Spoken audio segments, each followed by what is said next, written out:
तो देखिए दोस्तों, MT के हमारा RFIC है जिसका MT6190MB जो कि बहुत ही फेमस है। हर एक फ़ोन में ये IC देखने को मिल ही जाता है, चाहे MO MBO लग जाएगा, कोई दिक्कत नहीं। कोयल में BS1 PMU वोल्टेज स्विचिंग होके बनता है और ये हमारा यहाँ पर पावर IC में आता है जो कि LDO वोल्टेज बनाने के लिए, और यही से वोल्टेज इस LDO में कनेक्ट हो जाता है। तो ये मेन सोर्स वोल्टेज है जिसको तोड़ के 1.8 वोल्ट यहाँ से बना के इसमें दिया जा रहा है। LDO IC की वजह से बेसबैंड अननोन है, तो आप इसको अच्छे से रिपेयर करो, दूसरे फ़ोन से 1.8 वोल्ट वाला LDO इसमें लगा दो। ये 0.5 वोल्ट टू 3.7 वोल्ट बनता है। तो इसमें मैं लिखना भूल गया, तो ये BPA1 होगा और ये BPA0। तो BPA0 जो कि हमारा इस FTIC से बनता है। नमस्कार दोस्तों, स्वागत है आपको 5G नेटवर्क सेक्शन कोर्स की पार्ट 9 में। तो आज के इस पार्ट में हम देखेंगे MT6190M और MB, इनका जो सर्किट कॉन्फ़िगरेशन है किस तरह होता है, और ये जो IC में जितनी सारी लाइन होती है आउटपुट इनपुट IC में कैसे किस तरह होता है। ठीक है, तो चलिए इसका जो है सबसे पहले देखेंगे वोल्टेज रिक्वायरमेंट। तो वोल्टेज रिक्वायरमेंट देखने के लिए मैं आप लोगों को एक ब्लॉक डायग्राम पे समझाऊंगा। तो चलिए देखते हैं। तो देखिए दोस्तों, MT के हमारा RFIC है जिसका MT6190MB जो कि बहुत ही फेमस है। हर एक फ़ोन में ये IC देखने को मिल ही जाता है, चाहे MO MBO लग जाएगा, कोई दिक्कत नहीं। ठीक, और ये हमारा MTK का पावर IC MT6365 है। तो देखिएगा इसमें कौन कौन सा वोल्टेज किसकी जगह पे इनपुट होती है। तो सबसे पहले जो PRF 0.9 वोल्ट PMU है, इसमें जो है PRF 09 मतलब 0.9 वोल्ट इस जगह पे इनपुट हो रहा है। ठीक है, इस कोयल से स्विचिंग होके ये वोल्टेज इसमें जा रहा है। बस इसमें अकेला ये वोल्टेज नहीं, इसमें बहुत सारे लाइन जुड़ा हुआ है। ठीक है, बहुत सारे देखेंगे, हम इसको देखेंगे एक एक करके, सभी वोल्टेज को समझने के बाद ही इसको हम देखेंगे। फिर इसके बाद देखिए BRF 13 PMU, 13 का मतलब 1.3 वोल्ट। तो ये भी बहुत सारे लाइन इसमें कनेक्ट होता है, वोल्टेज इनपुट होती है। तो ये बक कोयल से वोल्टेज बन के सिर्फ और सिर्फ इस IC में जाता है।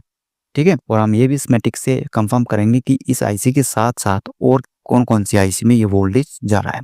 तो ये जो कोयल से बक वोल्टेज बनता है इस IC के लिए ही बनता है। ठीक है, और ये 13 वोल्टेज है मतलब 1.3 वोल्ट, और VDIG RF PMU वोल्टेज जो कि 1.8 वोल्ट होता है, ये भी इसमें कनेक्ट हो रहा है। ठीक, फिर इस जगह पर देखिए LDO वोल्टेज है PRF 1.8 volt PMU, BA12 AVV2 PMU 1.2 volt है, और ये 0.8 वोल्ट है। ठीक है, इसमें देखिए 0.8 वोल्ट, 0P8 मतलब 0.8 वोल्ट जो कि MEM PMU। ठीक है, ये LDO वोल्टेज। तो इसमें LDO वोल्टेज हमने कितना देखा, 3, और इस जगह पे बक वोल्टेज 3।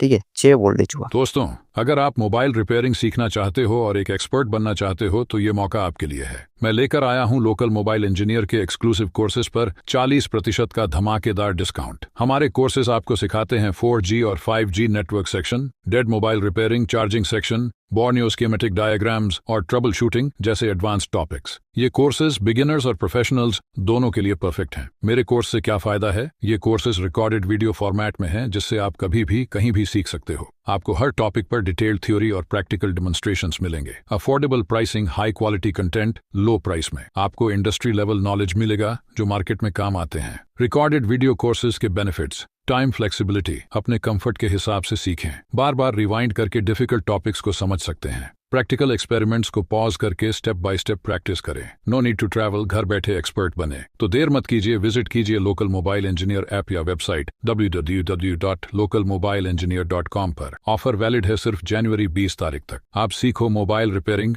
वो भी अपने बजट में, और अपनी स्किल्स को नेक्स्ट लेवल तक ले जाएं। इस जगह पे एक और वोल्टेज बनता है जो कि LDO से बनता है। तो ये जो LDO IC है, तो इसी IC से बहुत फॉल्ट आता है फ़ोन में। तो अगर आपके पास ऐसा फ़ोन आया जो वाटर डैमेज है और जिसमें क्या इशू है, आपने वॉश किया, अच्छे से क्लीन की, सब कुछ ओके, फ़ोन ऑन हो गया, अब इसमें बेसबैंड अननोन का इशू है। ठीक है, इसका कारण होगा ये LDO हो सकता है। ऐसा क्यों? वाटर डैमेज की वजह से ये LDO बहुत ज़्यादा ख़राब होता है और इसके जो लेग है ये डैमेज हो जाता है। ठीक है, तो इस जगह पे CPU से एक एनेबल आता है जिसमें 1.8 वोल्ट होती है, इस जगह पे 1.8 वोल्ट आउटपुट होता है। तो ये जो कोयल है, इस कोयल में BS1 PMU वोल्टेज स्विचिंग होके बनता है, और ये हमारा यहाँ पर पावर IC में आता है जो कि LDO वोल्टेज बनाने के लिए, और यही से वोल्टेज इस LDO में कनेक्ट हो जाता है। तो ये मेन सोर्स वोल्टेज है जिसको तोड़ के 1.8 वोल्ट यहाँ से बना के इसमें दिया जा रहा है और इसमें एक सीपीयू से एनेबल आएगा। ठीक है, तो दोस्तों ये जो वोल्टेज है BM 1.8 वोल्ट, तो ये वोल्टेज अगर नहीं बनेगा तो क्या करना है आपको, तो किसी 1.8 वोल्ट लाइन से आपको जंपर कर देना है। ठीक है, जंपर उठाना है और इसमें जंपर कर देना है, देखना है जंपर करके अगर मिसिंग होता है, आपको नहीं मिल रहा है, तो जंपर करके टेम्पोररीली आप इसमें चेक कर सकते हो कि आपका बेस बैंड सही हुआ या नहीं हुआ। ठीक है, ये जो वोल्टेज है इसी की वजह से बेसबैंड अननाउन बहुत ज़्यादा होता है।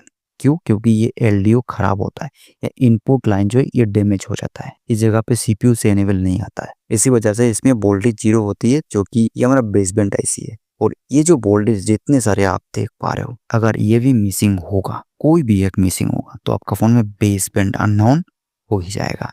तो बेसबैंड अननोन के टाइम वोल्टेज बनेगा ही, कोई इश्यू नहीं, आएगा जाएगा आएगा जाएगा। ठीक है, तो ऐसा कुछ सीन रहेगी बेसबैंड अननोन के टाइम। नो सर्विस के टाइम भी सेम केस होगी, वोल्टेज आएगा जाएगा। तो चलिए दोस्तों, ये जो सर्किट हमने देखा इसको हम कंफर्म करते हैं स्कीमेटिक को देख के। ठीक है, तो इस जगह पे DRF09 TMU, तो देखिए यहाँ से ये हमारा पावर आईसी है, पावर आईसी की इस कोयल से स्विचिंग होके आउटपुट होता है। देखिए इसमें ही आ रहा है सिर्फ इस आईसी में। ठीक है, ट्रांसीवर आईसी के लिए। फिर इसको देखते हैं, और ये भी इस जगह पे 1 माइक्रो हेनरी कोयल से स्विचिंग होके 1.3 वोल्ट किस पे जा रहा है, इस आईसी में, प्लस ये जो DRX आईसी है इसमें भी इनपुट हो रही है, जो कि ये DRX LNA आईसी है। फिर हमारा PRX के लिए जो LNA आईसी इसमें भी इनपुट हो रही है, और इस जगह पे हमारा एक और आईसी है जो कि स्काईवर्क का आईसी है, और ये आईसी कौन सा है, NR बैंड 77 78 के लिए, इसमें भी इनपुट हो रहा है। और फिर इस जगह पे इस BRF 1.8 वोल्ट को देखते हैं। तो देखिए दोस्तों, BRF 1.8 वोल्ट जो है SPDT यहाँ पर जो स्विच है इसमें भी आ रहा है। नेक्स्ट, तो इस जगह पे एक LNA आईसी है, इसमें भी ये कनेक्ट है, और ये हमारा पावर आईसी के LDO सेक्शन से SLDO सेक्शन से आउटपुट हो रहा है। और इस जगह पे देखिए DPDT आईसी, इसमें भी इनपुट हो रहा है, और SPDT और एक आईसी है, और इस जगह पे हमारा डाइवर्सिटी आईसी इसमें। ठीक है, 1.8 वोल्ट BDD वोल्टेज होता है ये वोल्टेज। तो ये हमारा MT6190 MB और M इन आईसी में ये वोल्टेज LDO वोल्टेज है। फिर BA12, ये भी हमारा पावर आईसी के LDO वोल्टेज है। देखिए ये पावर आईसी के LDO वोल्टेज इस जगह पे CPU में भी जा रहा है, बहुत सारी जगह में जाता है। BM 1.8 वोल्ट, इसको देखते हैं। तो देखिए दोस्तों, ये जो बहुत सारी जगह पे जा रहा है, देखिए LNA आईसी है, इसमें जा रहा है BIO वोल्टेज। ठीक है, देखिए बहुत सारे जगह पे, और ये हमारा इस आईसी में भी जा रहा है जो कि APT आईसी। और अभी देखिए ये वाला आईसी जो है, यही आईसी हमारा LDO आईसी है। ठीक है, तो पावर आईसी के ठीक कोने में लगा हुआ रहता है। देखिए यहाँ पर मान लीजिए पावर आईसी और पावर आईसी के ठीक इस साइड पे लगा हुआ रहेगा, कुछ ऐसा इसका लेग रहेगी, ऐसा कुछ। ठीक है, और ये आईसी हमारा LDO आईसी जो कि ये वाला, तो इसी LDO आईसी में BS1 इनपुट हो रहा है इसमें, और इस जगह पे CPU से एनेबल आ रहा है। ठीक है, चिप एनेबल लिखा है, CE चिप एनेबल, और ये एनेबल 1.8 वोल्ट होता है। फिर इस जगह पे देखिए B आउट, वोल्टेज आउट, तो ये जो है 1.8 वोल्ट आउट करता है, जो कि इस जगह पे 1.8 वोल्ट आया, और इसमें जो है ना 2.0 वोल्ट आता है, तो इसको तोड़ के यहाँ पर आउटपुट करता है। तो आप सोच रहे हो कि हम इसी वोल्टेज को इस जगह पे बाईपास कर देंगे तो हमारा फोन में नेटवर्क आ जाएगा, तो ऐसा हो भी सकता है और नहीं भी हो सकती है, और इसमें आपको रिस्क भी रह सकता है। कौन सा? कि आपका CPU डैमेज होने की। ठीक है, तो इसमें आपको ऐसा नहीं करना है, इसको बाईपास नहीं करना है। ठीक है, ऐसा बिल्कुल भी इस काम को अप्लाई नहीं करना है, आपको इसमें किसी और जगह से 1.8 वोल्ट दे के देखना है। ठीक है, या फिर आप एक काम कर सकते हो, DC मशीन से इसमें 1.8 वोल्ट दे के देख सकते हो, आपका फोन में बेसबैंड जो अननोन है वो आ जाएगा। फिर आप कंफर्म हो जाओगे कि हमारा इसी आईसी की वजह से, LDO आईसी की वजह से बेसबैंड अननोन है। तो आप इसको अच्छे से रिपेयर करो, दूसरे फ़ोन से 1.8 वोल्ट वाला LDO इसमें लगा दो। ठीक है, तो दोस्तों ये जो वोल्टेज है बहुत सारे जगह पे जाता है, देखिए बहुत सारे जगह पे। तो ये वोल्टेज इन आईसी के लिए IO वोल्टेज, BIO वोल्टेज, जो कि क्लॉक और डाटा के लिए होता है।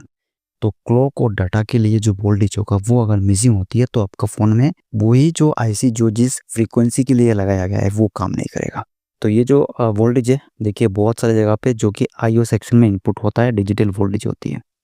फिर इस जगह पे देखिए BDIG PMU, इसको हम देखते हैं। तो इस जगह पे देखिए BPU, तो ये क्या है, इसमें स्विचिंग होके वोल्टेज आउटपुट हो रहा है, ठीक है। फिर इस जगह पे VRF 0.8 वोल्ट, तो ये हमारा LDO वोल्टेज जो सिर्फ और सिर्फ इस IC के लिए होता है, ट्रांसीवर IC। तो वोल्टेज की रिक्वायरमेंट हमने कंप्लीट इसमें देख लिया है। तो इस जगह पे देखिए दोस्तों, ये सारा क्या है, IQ की लाइन है जो कि CPU के साथ कनेक्टिविटी बनाता है। इन्हीं से प्रॉब्लम होगी तो आपका फ़ोन में क्या होगा, नो सर्विस का इशू आएगा, ठीक है ना। देखिएगा ये सारा का सारा लाइन इसमें कनेक्ट है। तो ये IQ की लाइन, इसमें DRX, PRX, TX के इसमें लाइन है। तो जो UL होगा अपलोड, DL होगा डाउनलोड, तो ये आ रहा है CPU से, इसमें आ रहा है, ठीक है। इसमें क्या है, आ रहा है, TX आउट हो रही है तो इसमें आएगी, और DL मतलब डाउनलोड जो जा रहा है, तो इसको भी आप समझो इस तरह। और बाकी इस जगह पे देखिए MIPI सेक्शन है, जो कि ये हमारा प्रोटोकॉल बेस्ड सेक्शन है। इसमें देखिए MIPI M clock, MIPI M data S clock, तो ये दोनों अलग है जो कि CPU से कनेक्टिविटी बनाता है। जैसे हम SDR को देखे हैं तो कुछ इस टाइप का इसमें भी है।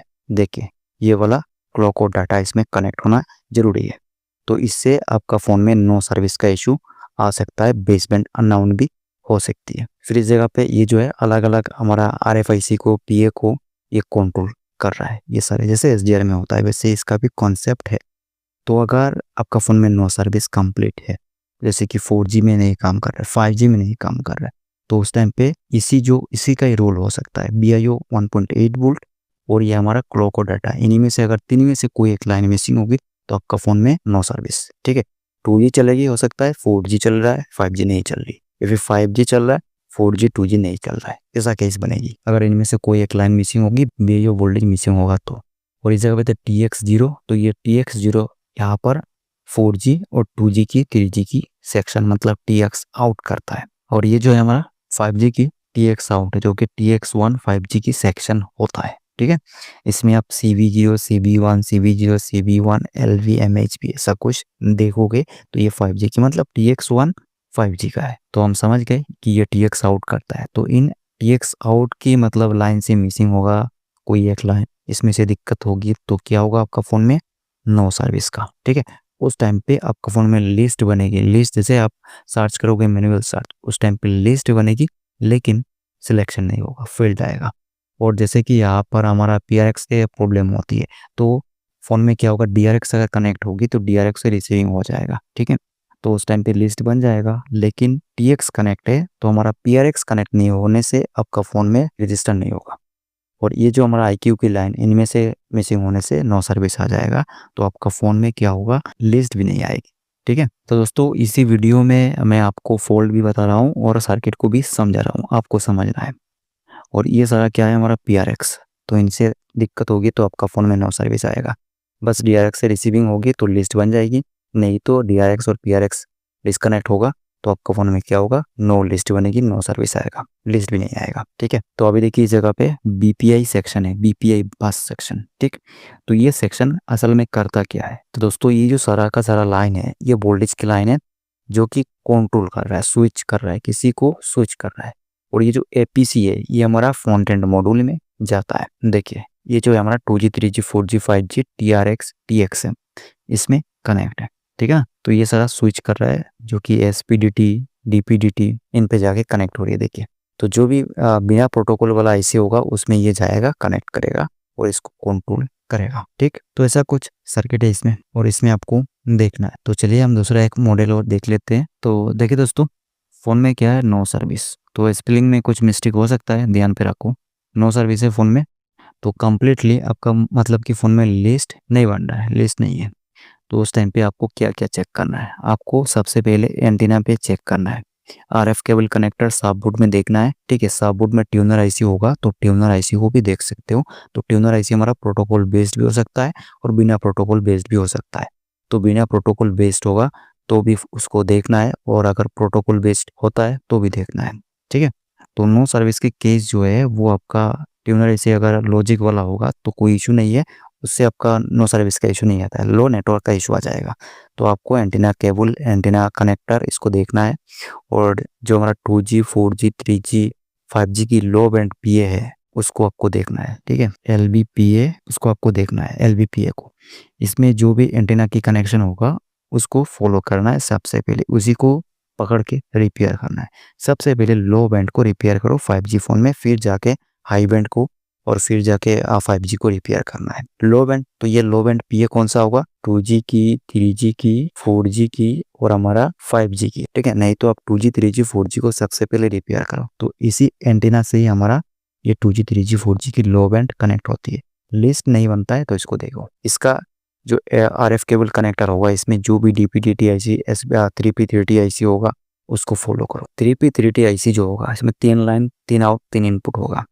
तो आपको देखना है कि ये जो लाइन जिसमें जा रहा है उसी को जैसे मैंने बताया जंपर करके ग्राउंड करो और चेक करो नेटवर्क आया कि नहीं आया। अगर आ जाता है तो सही है, आगे की लाइन में कुछ गड़बड़ है।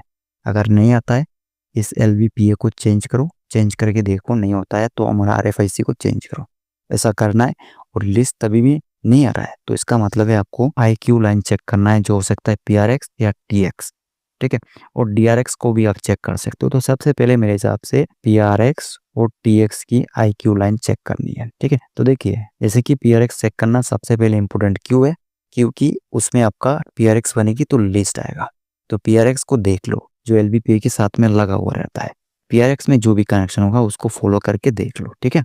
और TX के देखना नहीं है। अगर लिस्ट बनता है फिर भी सिलेक्शन नहीं होती है और रजिस्टर नहीं होता है, नो सर्विस रहता है, तो TX को देखना है। तो जैसे मैं 4G की 5G की पहले बताया है क्वालकॉम वाला, और 4G की जो फॉल्ट फाइंडिंग बताई है सेम टू सेम इसी में ही है। बस 5G अगर काम नहीं करता है तो कौन सा बैंड होगा जिम्मेदार, और जैसे कि 4G की लो बैंड काम नहीं कर रहा है तो कौन सा होगा जिम्मेदार।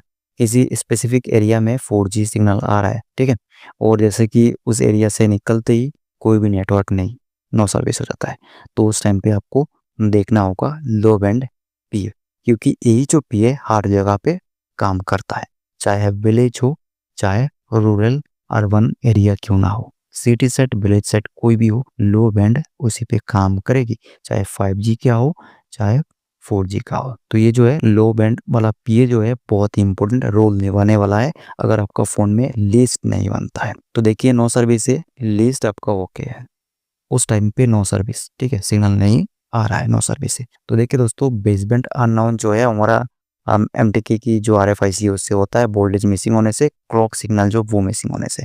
तो हमने इसमें क्लॉक सिग्नल नहीं देखा है तो उसको देख लेते हैं क्लॉक सिग्नल कौन सा है। तो देखिए दोस्तों 100 इन लिखा है, कुछ इस सेट पे आपको देखने को मिलेगी। देखिए PMIC क्लॉक RF, तो ये हमारा पावर IC से आ रहा है, MT6365 मेन पावर IC से देखिए आ रहा है।